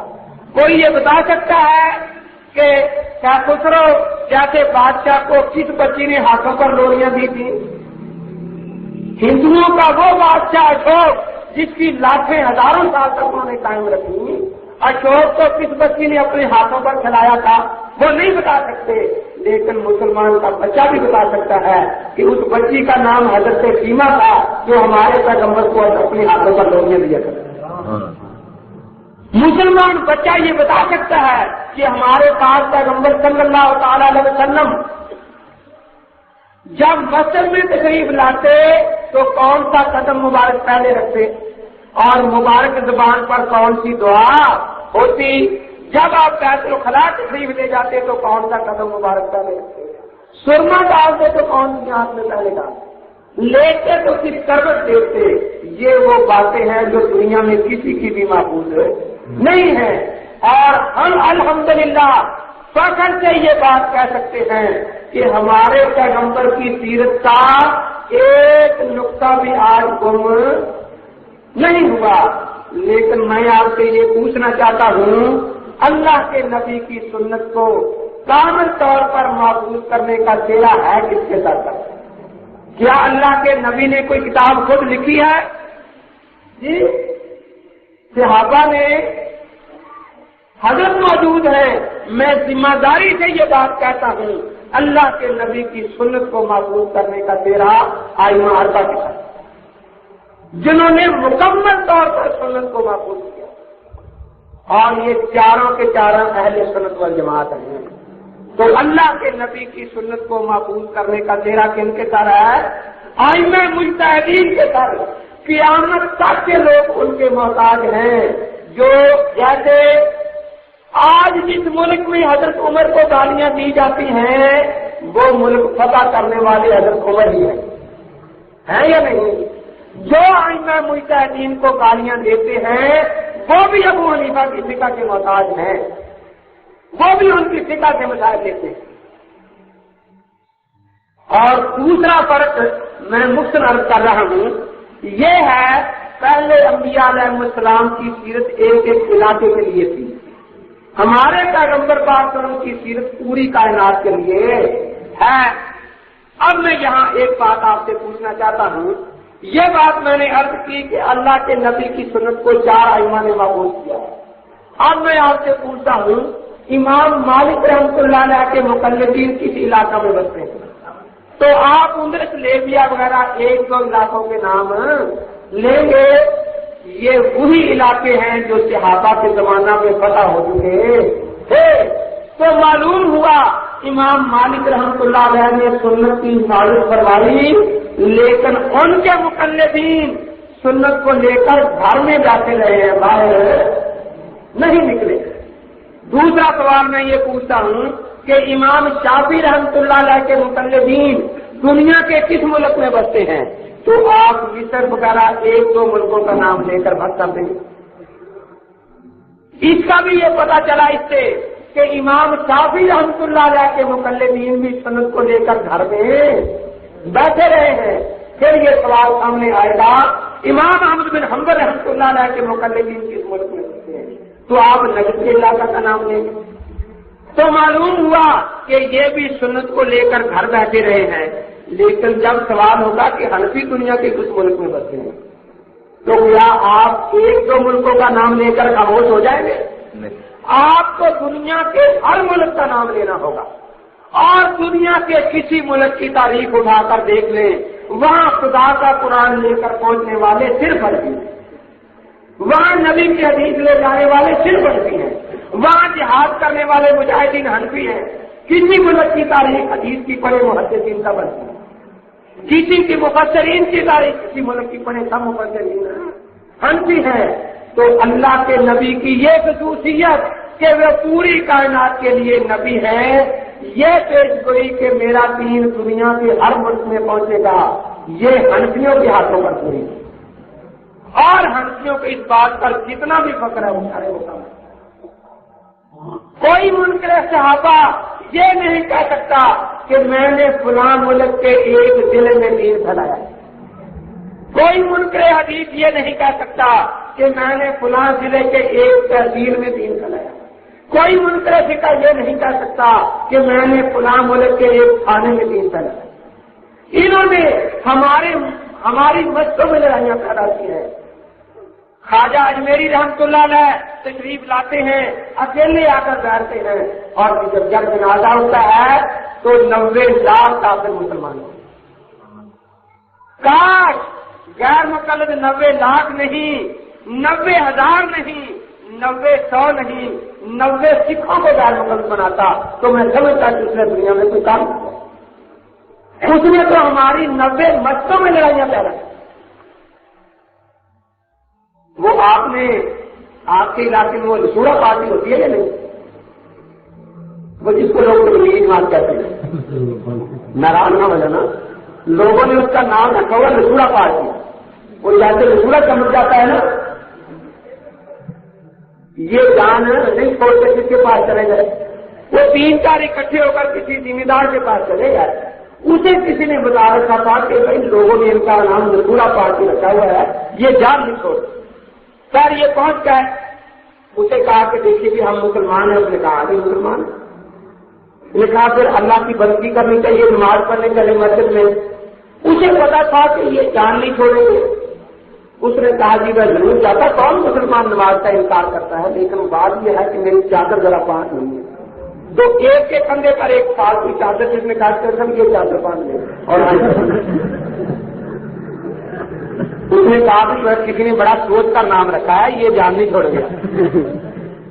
اس نے کہا اچھا پھر میں کو رومال دے لوں چادر باندھنے کے لیے، تو ایک کندھے پر رومال، نے کہا چل یہ رومال ہے، رومال پر نہیں نہ ہوگا۔ وہ بیچارہ بڑا پریشان ہوا کہ یہ تو یہ جان نہیں چھوڑتے۔ اس نے بھی دل میں ارادہ کیا کہ ان کے ساتھ میں نے جانا نہیں۔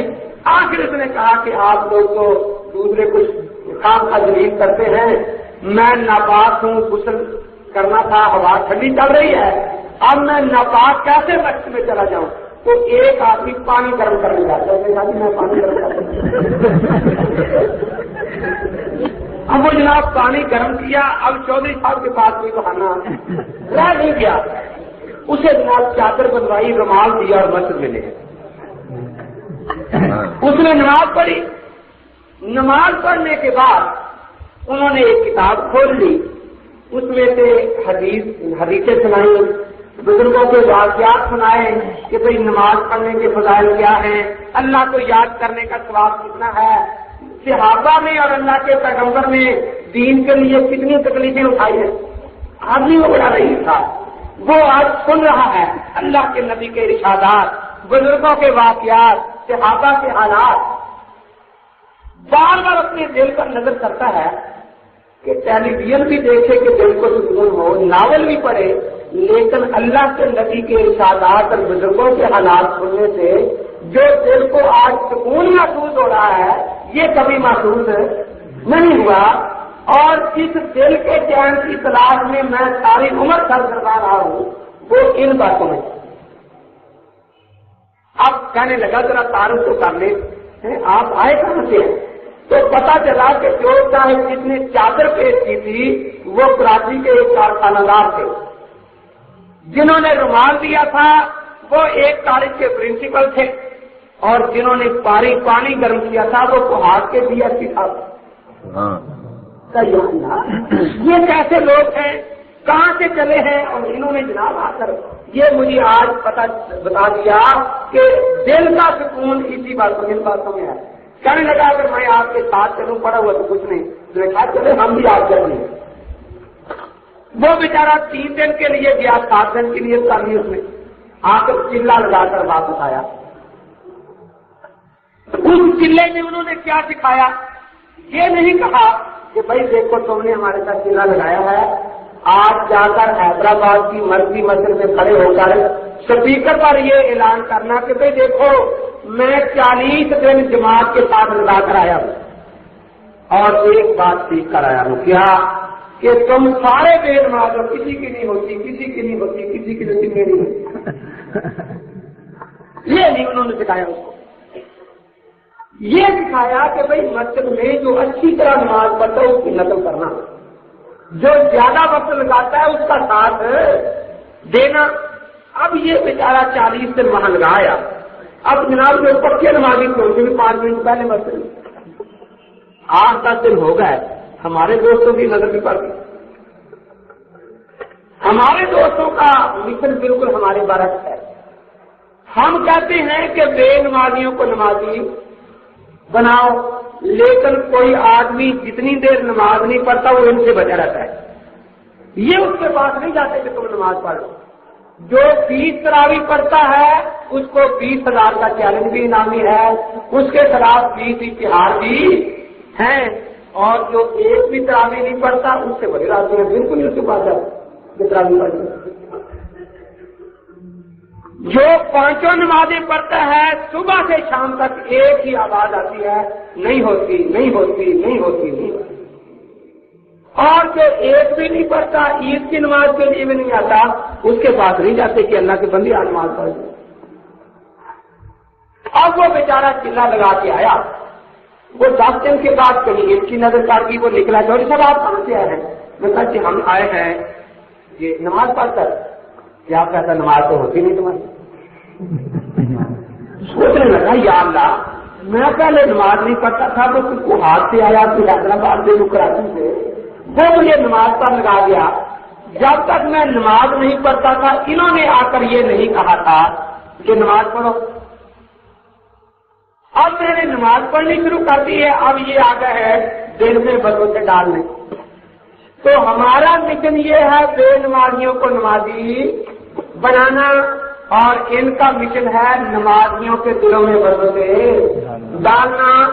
بار بار ایک آئے گا، دوسرا آ جائے گا، تیسرا، چوتھا، 5واں، نہیں ہوتی جی نہیں ہوتی جی نہیں ہوتی۔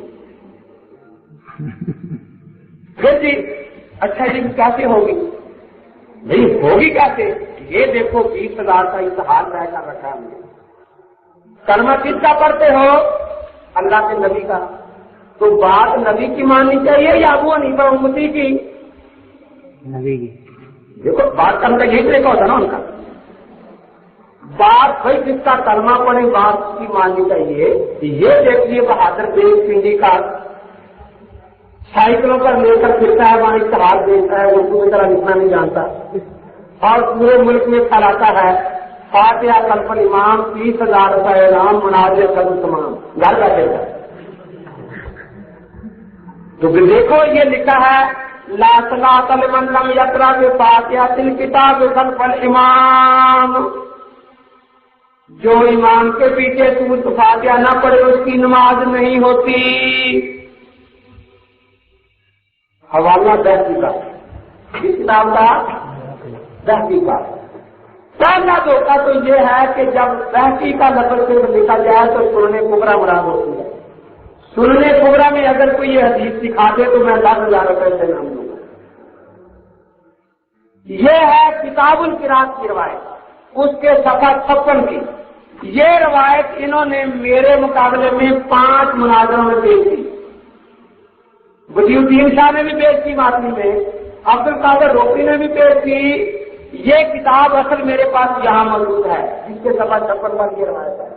اس کے پہلے 3 راویوں کے بارے میں اسماء الرجال کی کتابوں سے میں نے کہا کہ ان کی توثیق ثابت کر دے، میں ہر راوی کی توثیق کے بارے میں 10,000 روپیہ انعام دوں گا، لیکن یہ ثابت نہیں کر سکے، نہ کر سکتے ہیں، اور نہ قیامت تک کر سکیں گے۔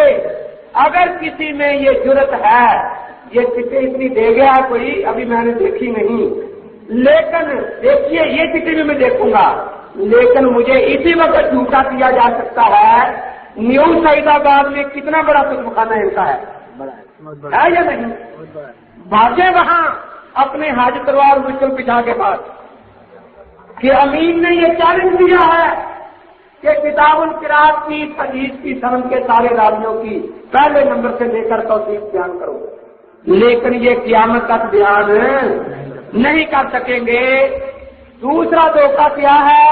یہ صفحہ 56 کی روایت ہے، اسی کتاب کے صفحہ 102 پر باب ہے وَإِذَا قُرِئَ الْقُرْآنُ فَاسْتَمِعُوا لَهُ وَأَنصِتُوا لَعَلَّكُمْ تُرْحَمُونَ، اور اس کے نیچے 22 روایات موجود ہیں صحابہ اور تابعین کی کہ اس آیت کے نازل ہونے سے پہلے امام کے پیچھے قرات پڑھتے تھے، اس آیت نے آ کر روک دیا۔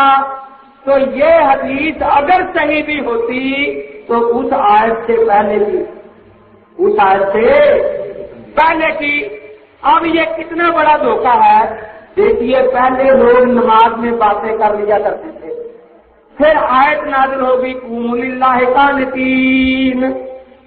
اب کوئی وہ حدیث بخاری مسلم سے پیش کرے کہ بھائی یہ دیکھو حدیث میں آتا ہے نماز میں باتیں کرنی جائے، اور یہ آیت پیش نہ کرے، آپ اس کو دھوکے باز کہیں گے یا نہیں؟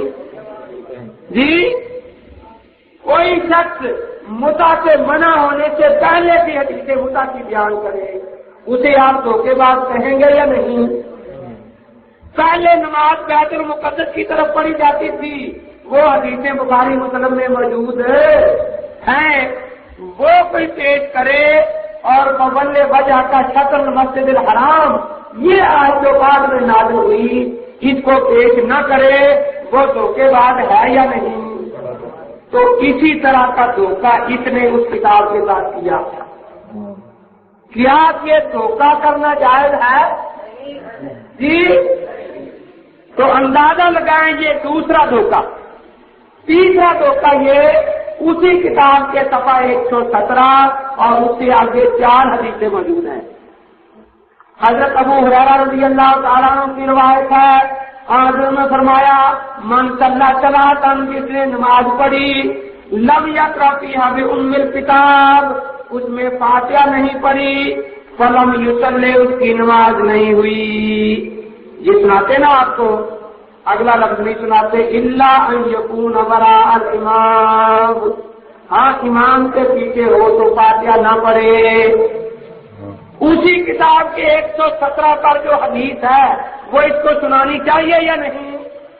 اس مضمون کی 4 حدیثیں اس کتاب میں موجود ہیں، کتاب یہاں میرے پاس موجود ہے. تو دیکھیے غلام احمد قادیانی بھی دھوکے دیتا تھا، لیکن ایک حدیث پیش کرنے میں 4 دھوکے اس نے کبھی نہیں دیے. سنیے آگے لکھتے ہیں فلا تقرؤوا بشيء من القرآن اذا جهرتم الا بأم القرآن فإنه لا صلاة لمن لم يقرأ بها. جو امام کے پیچھے فاتحہ نہ پڑھے اس کی نماز نہیں ہوتی.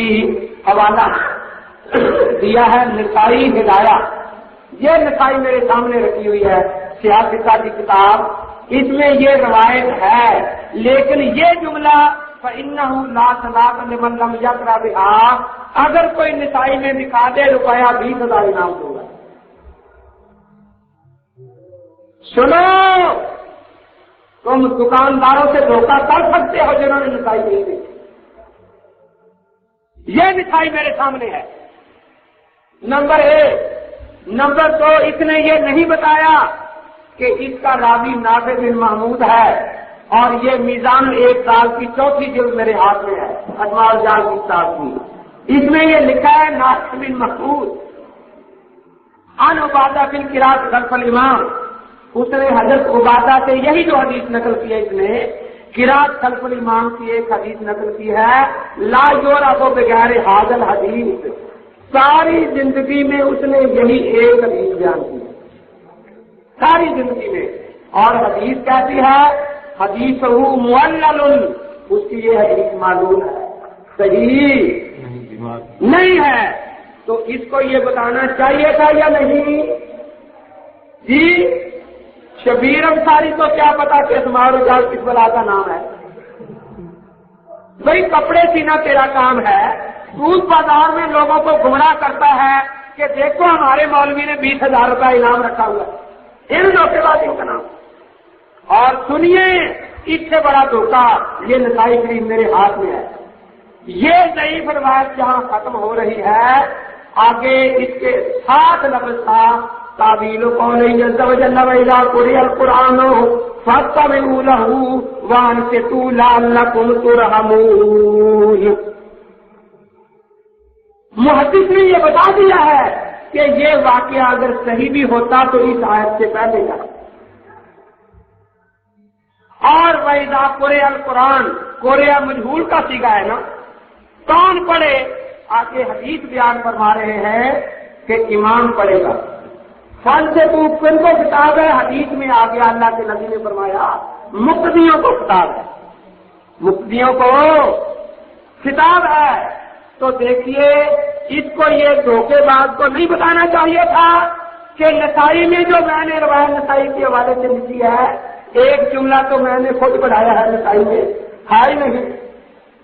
یہ اسے بتانا چاہیے تھا یا نہیں کہ نسائی کی سنگ کا راوی نافع بن محمود ہے اور ساری زندگی میں اسے ایک ہی حدیث ملی اور وہ بھی صحیح نہیں. اس دھوکے باز کو یہ نہیں بتانا چاہیے تھا کہ جہاں یہ لفظ ختم ہوتا ہے آگے باب اس میں باب تعویل قول تعالی و اذا قرئ القرآن فاستمعوا له وانصتوا لعلكم ترحمون. آؤ میں شبیر انصاری کو کہتا ہوں سوامی دیانت کی کتاب میں بھی اتنا بڑا دھوکہ مجھے نہیں ملا. اگر ایسی مثال پیش کر سکتے ہو تو کرو. تو آپ اندازہ لگائیں. اس کے بعد یہ حنفیوں کو ورگلانے کے لیے لکھا ہے کہ یہ حدیث ہدایہ میں ہے. ہدایہ میرے سامنے رکھی ہے. یہ اگر ہدایہ میں یہ کوئی حدیث دکھائے روپیہ 20,000 انعام. اتنا بڑا جھوٹ ایک ایک سطر میں 4 جھوٹ.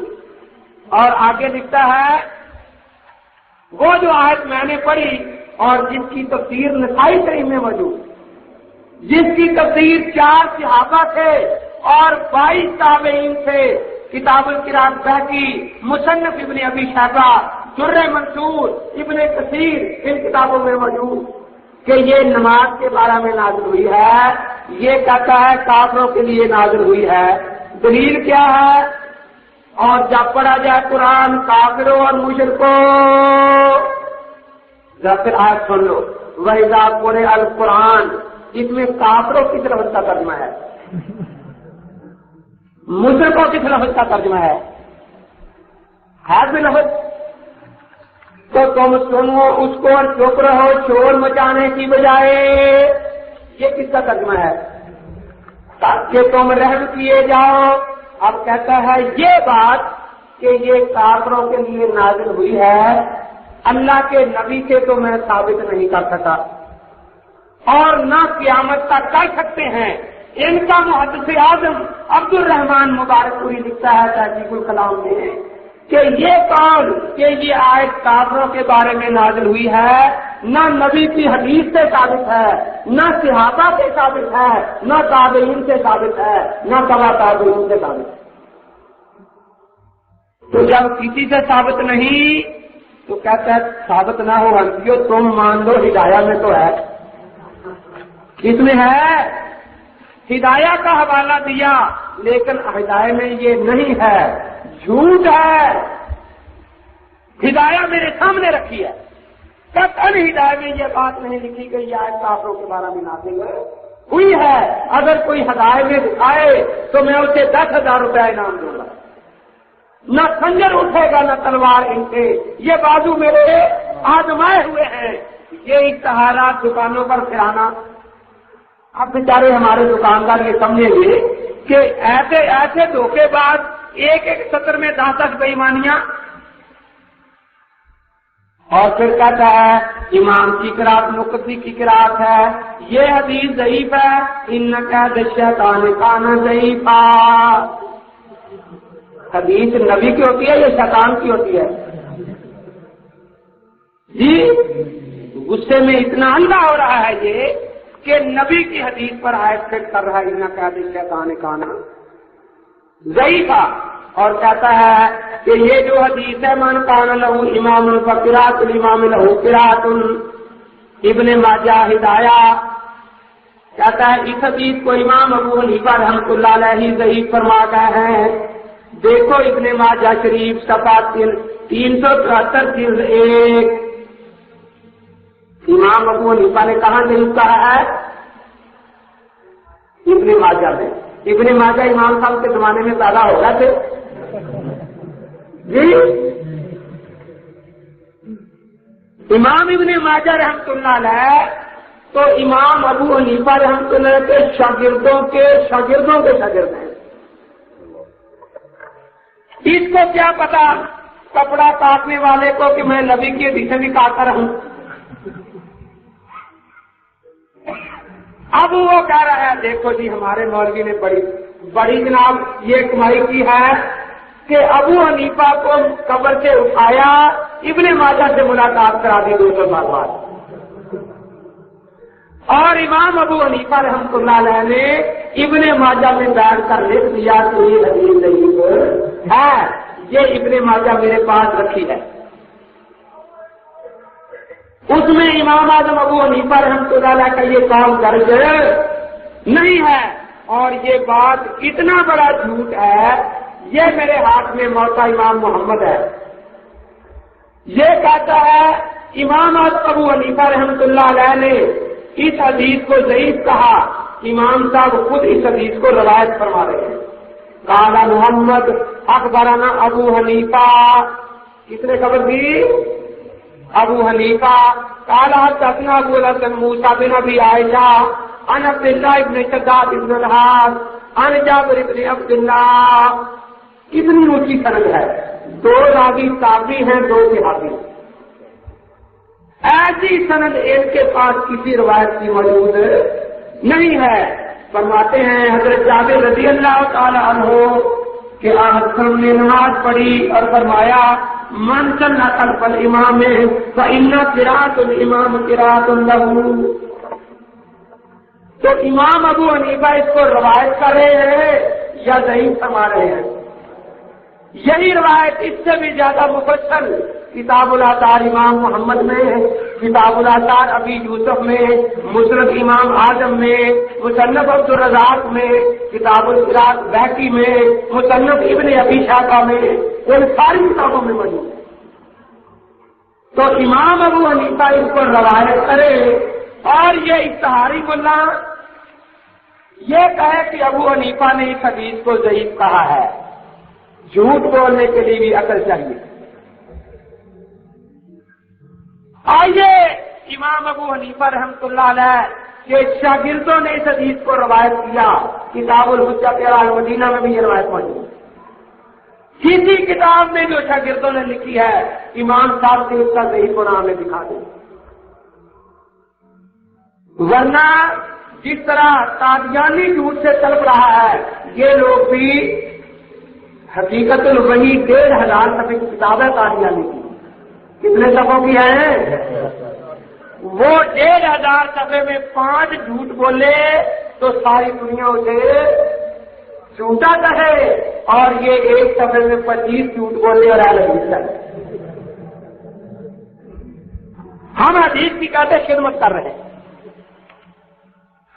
اب دیکھیے یہ بیچارے اس طرح کی روایتیں دیتے ہیں.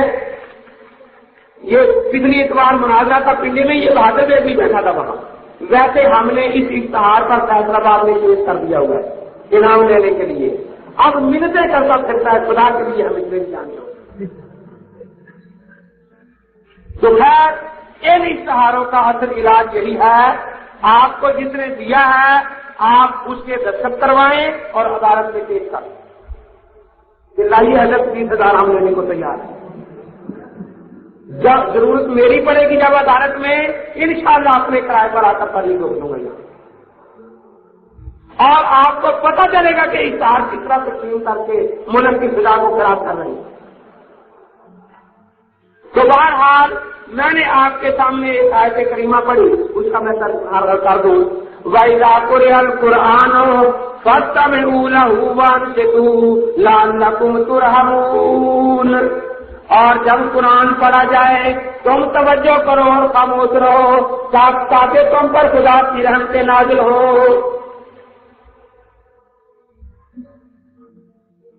ماشاءاللہ یہ مولا پہلے کس رکوں کی دیکھ ہی لوں.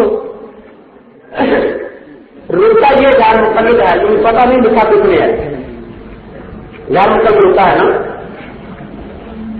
کہتا ہے اگر ابو حنیفہ ابو بکر صدیق کی فقہ موجود نہیں ہے تو ابو حنیفہ کی دکھا دو. بہت بڑا سوال کیا ہے. بھائی دیکھیے ان سے منکرین حدیث سوال کیا کرتے ہیں کہ ابو بکر کی حدیث کی کتاب دکھا دو. انہوں نے آج تک دکھائی ہے. امام ابو حنیفہ رحمۃ اللہ کی فقہ دنیا میں متواتر ہے. انہوں نے جو فقہ مرتب فرمائی ان کے شاگرد امام محمد رحمۃ اللہ علیہ نے ایمان اس کو مثال سے سمجھے. قرآن پاک کے اوپر نازل ہوا لیکن حضرت کے زمانہ میں قرآن پاک کی ہر صورت کی الگ الگ کافی تھی، کیونکہ صورتیں آتی جاتی تھی، وہاں درج ہوتی جاتی تھی. اس کو اس ترتیب سے مرتب حضرت نے خود نہیں فرمایا، حضرت کے شاگردوں نے فرمایا، اور ہم اس کو خدا کا قرآن کہتے ہیں یا نہیں؟ وہی قرآن کہتے ہیں جو حضرت پر نازل ہوا یا اور قرآن ہے. اسی طرح امام صاحب کے زمانہ میں ہر بار کی کافی الگ الگ ہے، کتاب الصلاۃ کی علیحدہ، کتاب الصوم کی علیحدہ. جو فتوے آتے تھے اس میں درج ہوتے رہتے تھے. بعد میں آپ کے شاگرد نے ان کو مرتب کر دیا. ان کی 6 کتابیں آج ہمارے ہاتھوں میں موجود ہیں. کون کہتا نہیں موجود ہے؟ تو بھائی یہ جھوٹ بات ہے کہ فقہ حنفی دنیا میں موجود نہیں ہے. یہ بھی بتا دوں یہ سوال کہاں سے لیا ہے، اس کو بھی نہیں پتا چپڑاسی کو. یہ سب سے پہلے محمد معین شیعہ نے لکھی بات. دیکھیے اگر یہ کوئی سوال تھا، یہ کوئی محدث کرتا. امام بخاری کہتے کہ فقہ حنفی دنیا میں موجود نہیں ہے، امام مسلم یہ فرماتے، ابن حجر فرماتے. لیکن یہ سوال محمد معین شیعہ نے کیا اور اس کتاب سے چوری کیا ثناء اللہ امرتسری نے. ثناء اللہ امرتسری نے، اور اس چوری کے مال کو انہوں نے دنیا میں پھیلا دیا. آئیے اگر تم اس سوال کو معقول سمجھتے ہو تو یہ سوال امام شافعی سے ثابت کرو. پہلے ان کا حق تھا کہ فقہ حنفی کا انکار کرتے. سیاستہ والا سے کسی سے سوال ثابت کرو. میں نے بتایا کہ تم نے سوال کیوں سے چوری کیا اور یہ چوری آج تمہاری کھل گئی. آپ نے اہل حدیث جان کو چھوڑ کر دیوبندی بن گیا. آپ کو دیو کون سی بات پسند ہے؟ گجرات پر میں اہم نواز ہوگی زیادہ علی رحمانی متعلق متفقہ ہوگا. بھائی دیکھیے میں اس لیے بنا ہوں اہل سنت والجماعت. مجھے جب یہ پتا چلا کہ اس کو ان کا بڑے سے بڑا شاہد الحدیث نماز کی شرطیں مجھے نہیں دکھا سکا. ایک رکعت نماز میں کتنے ارکان ہوتے ہیں وہ نہیں بتا سکا. ایک رکعت نماز میں کتنی سنتیں ہیں وہ نہیں بتا سکا. ایک رکعت نماز میں کتنی باتیں مکروہ ہو جاتی ہیں وہ مجھے نہیں بتا سکتا. ایک رکعت نماز کتنی باتوں سے ٹوٹ سکتی ہے وہ مجھے نہیں بتا سکا. تو مجھے پتا چلا کہ بیچاروں کے پاس سوائے چھوڑ کے کچھ نہیں ہے. اب میں نے تو نماز پڑھنی ہے نا، مجھے جو پوری نماز بتائے گا میں تو اس کے بعد جاؤں گا، اور جو نہ بتا سکے اس کے بعد میں نہیں جاتا. سنیے 2-4 باتیں اس طرح کر ہی دوں. ایک فریق کا دعویٰ ہے کہ ہم اہل قرآن ہیں، ہمیں حدیث کی ضرورت نہیں، ہم کسی کو گالی نہیں دیتے. ہم ان سے یہ کہتے ہیں اچھا تم ساری نماز کا طریقہ قرآن سے نکالو. یہ گالی ہے؟ نہیں ہے نا. آپ کو اتحیات کی صورت سے بڑا دکھائے گا، مجھے دکھائے گا. زور کی رفتیں کہاں سے دکھائے گا؟ نہیں دکھا سکتا نا. تو اس کا دعویٰ یہی جھوٹا ہو. دوسرے فریق کا دعویٰ ہے میں اہل حدیث ہوں، ہم اسے بھی گالی نہیں دیتے. ہم کہتے ہیں ہم مسئلے پوچھتے ہیں نماز کی، آپ ہمیں وہ مسئلے بھی ہمیں دکھا دیں. دیکھیے پہلی تکبیر تحریمہ ہے نا، امام بلند آواز سے کہتا ہے اور مقتدی دنیا کی کسی ایسی حدیث سے غیر مقلد مجھے یہ حدیث دکھا دے اللہ کے نبی نے فرمایا ہو کہ امام کے لیے تکبیر تحریمہ بلند آواز سے سنت ہے اور مقتدی کے لیے آہستہ آواز سے سنت ہے. میں اسے 10,000 روپیہ دوں گا اور دوبارہ حدیث ہو جاؤں گا. یہ سوال 30 جھنڈے سے اکاڑے میں پوچھا گیا. کہنے لگا وہاں جا کر حدیث تلاش کروں گا. کس نے لکھا ہے؟ روپڑی صاحب سے میں نے پوچھا، انہوں نے بھی حدیث یہ مجھے نہیں سنائی. مولانا میں تشریف فرما ہے قاری صاحب رحیم یار کا بھی ہم نے پوچھا، وہ بتا نہیں سکے. ہم ان کی لائبریری میں جائیے حدیثوں کو نہیں ملی. تو جنہیں تقریر تحریمہ بھی نہ آتی ہو وہ ہمیں کہیں یار حدیث ہے. میں نے ایک سے پوچھا تکبیر تحریمہ فرض ہے یا واجب؟ کہتا ہے فرض۔ میں نے کہا لفظ فرض حدیث میں دکھا دو۔ کہتا ہے حدیث میں نہیں ہے۔ میں نے کہا تم نے فرض کیوں کہا؟ کہتا جی غلطی ہو گئی۔ میں نے کہا صحیح بتاؤ کیا ہے؟ کہتا ہے نہ فرض ہے نہ واجب ہے نہ سنت ہے نہ نفل ہے۔ میں نے کہا یہی بات حدیث میں دکھا دو کہ تکبیر تحریمہ نہ فرض ہے نہ واجب ہے نہ سنت ہے نہ نفل ہے۔ کہتا ہے حدیث نہیں آتی۔ دیکھو مجھے اسی وقت جھوٹا کر سکتے ہو، یہ جو اتنے رکے لکھ رہے ہو، حدیث لکھنا گناہ ہے؟ اگر کسی غیر مکمل میں کم ہے تو مجھے یہ حدیث لکھ کے بیٹی ابھی جھوٹا کرتے۔ یہ سیاسی کا مکمل میرے سامنے رکھی ہے، ان میں سے کسی کتاب میں ہے، مجھے نکال کے دکھا۔ لیکن نہ خنجر اٹھے گا نہ تلوار ان سے، یہ بازو میرے آزمائے ہوئے ہیں۔ جب یہ اکیلے نماز پڑھتے ہیں تو آمین اونچی کہتے ہیں یا آہستہ؟ میں نے پیر بدیع الدین صاحب سے بھی مناظرے میں کہا تھا کہ پورے ذخیرہ حدیث سے صرف ایک حدیث ایسی پیش کر دو جس میں اکیلے کی قید موجود ہو کہ اکیلے آدمی کے لیے آمین آہستہ کہنا سنت ہے، لیکن بدیع الدین صاحب پیش نہیں کر سکے۔ آپ بھی تقریباً 3 سال ہو رہے ہیں، اگر بدیع الدین صاحب کو مل گئی ہے یہ حدیث اور وہ اپنے ٹیلر ماسٹروں کو بتا رہے ہیں تو ہمت کریں یہ حدیث لے کر اسی جلسے میں دے دیں۔ لیکن میں تو یہی کہہ رہا ہوں شاہ صاحب کو، ماننا کہ تم ہنسی ہو پر دل کے سچی نہیں، عاشق کے ایک سوال کو پورا نہ کر سکے۔ قیامت تک کوئی غیر مقلد آپ کو یہ حدیث بتا نہیں سکتا۔ میں نے تو